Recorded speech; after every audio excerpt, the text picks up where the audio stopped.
जादुई विशाल pumpkin house बुढ़िया चुड़ैल। जबलपुर में एक गांव में एक धनवान रहता था। उसका नाम दामोदर और उसकी बीवी का नाम है सुमति। बच्चों का नाम लक्की और मुन्नी। दोनों बहुत होशियार बच्चे थे।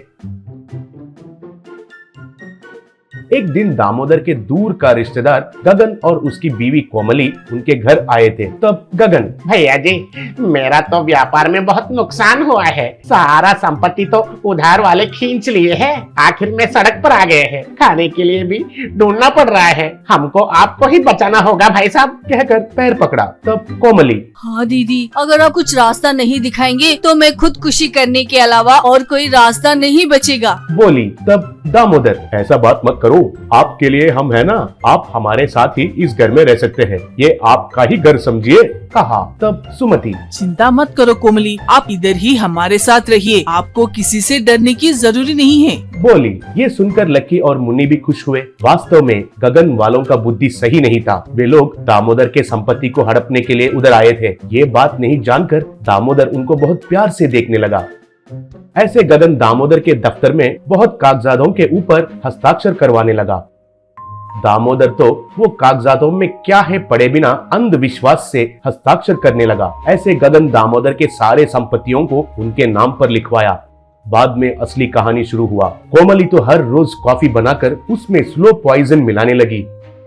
उसे दामोदर और सुमति को देने लगी। ऐसे हर रोज दामोदर और सुमति वो कॉफी पीने लगे।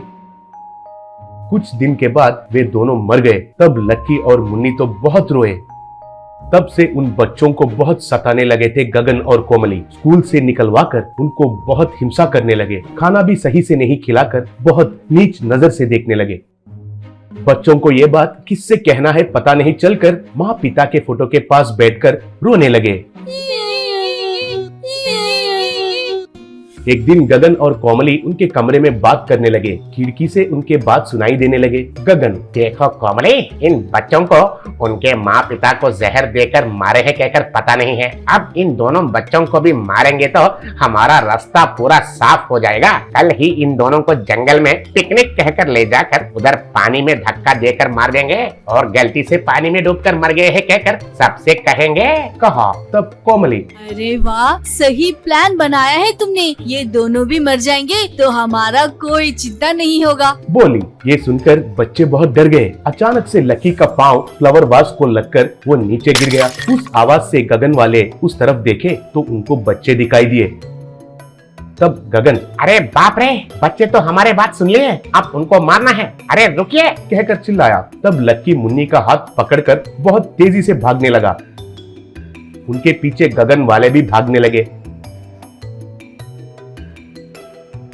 बच्चे तो बिना रुके दौड़ने लगे और गगन वाले भी बिना रुके दौड़ने लगे। कुछ देर के बाद गगन वालों को बच्चे नहीं दिखाई दिए। तब गगन, अरे इन बच्चों को तो हमें छोड़ना नहीं चाहिए, चलो जंगल में जाकर ढूंढते हैं, कहा। ऐसे दोनों जंगल में बच्चों के लिए ढूंढने लगे और बच्चे जंगल में जा रहे थे।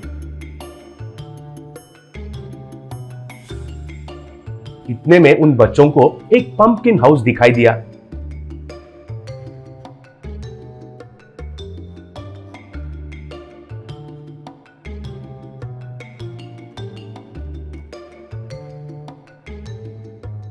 वे उस हाउस के अंदर जाकर छुप गए। अंदर जहां भी देखे तो कंकाल और हड्डियां के अलावा कुछ भी नहीं था। उनको देखकर बच्चे बहुत डर गए। इतने में एक बूढ़ी चुड़ैल उधर आई। गंध आ रहा है, मानव का गंध आ रहा है, मानव का गंध, मानव का गंध। मेरे घर में कौन घुसे है रे? मर्यादा से बाहर निकलो, नहीं तो मैं खुद ढूंढती हूँ। अपने आप बाहर आ जाएंगे तो दया करके छोड़ दूंगी। अब मुझे भूख नहीं है, आइए बाहर आइए। हा हा हा हा हा हा हा हा, कहकर हंसने लगी।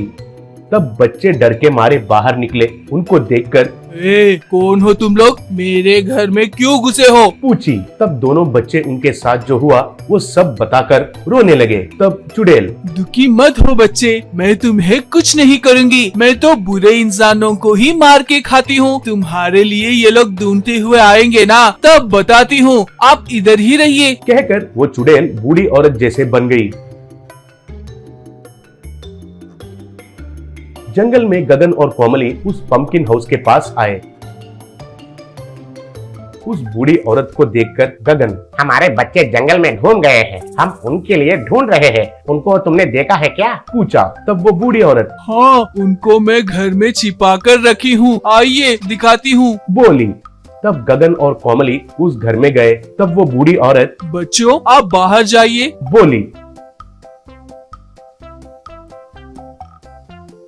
बच्चे बाहर जाने के बाद वो चुड़ैल में बदलकर उन दोनों को पकड़कर खा लिया और फिर से बूढ़ी औरत जैसे बदल गई।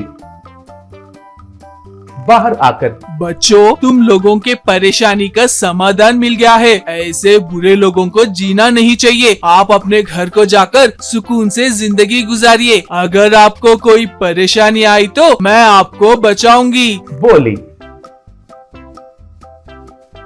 तब बच्चे उस बूढ़ी औरत को प्रणाम करके घर के ओर निकल पड़े।